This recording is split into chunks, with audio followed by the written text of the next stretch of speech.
మనకు ఒక మేకప్ మంత్రి ఉంది. మీ అందరు ఎవ్వరికి చెప్పాల్సిందే. సరిగ్గా ఇటువంటి ఎండలో తీసుకెళ్తే కేజీ బయట పడుతుంది. కేజీ వాళ్ళు ఏమంటుంది, పూర్వం మేము చదువుకున్న రోజుల్లో మేము ఉద్యోగాల కోసం ఎదురు చూసేవాళ్ళం, ఇప్పుడు ఉద్యోగాలు మన కోసం ఎదురు చూస్తున్నాయి. ఏ ఉద్యోగం అమ్మా? నువ్వు చేసినటువంటి ఉద్యోగం ఏంటి చెప్పు, మాకు చెప్పు. నువ్వు చేసిన ఉద్యోగాలు మా వాళ్ళు చేయలేరులే, మా వాళ్ళకి చేత కాదు, మా ఊర్లో మైకి అంతకన్నా చేత కాదు. నువ్వు వచ్చి మాట్లాడతావు. ఒక్కసారి పదవి వస్తే నేను వదిలేసినటువంటి బుల్లెట్ నువ్వు కారు వదిలి తిరుగుతున్నావు.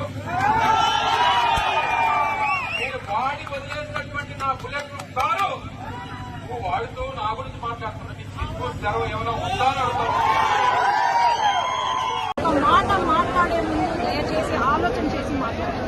వైసీపీ నాయకులు మహిళల గురించో లేకపోతే వేరే వాళ్ళ గురించి మాట్లాడితే మాత్రం ఊరుకునేది లేదు అని నేను తెలియజేస్తాను. ఎవరండి? ఎవరో అమర్నాథ్ ఎవరు? ఆయన 5 సంవత్సరాలు ఆయన ఐటీ మినిస్టర్గా ఉన్నప్పుడు ఒక సంస్థ తీసుకొచ్చారు. అక్కడ దావోస్కి పోతే మాకు చలి అందుకే పోలేము అన్నోడు ఈ రోజు మహిళల గురించి మాట్లాడుతున్నారు. ఇంట్లో మహిళలు లేరా?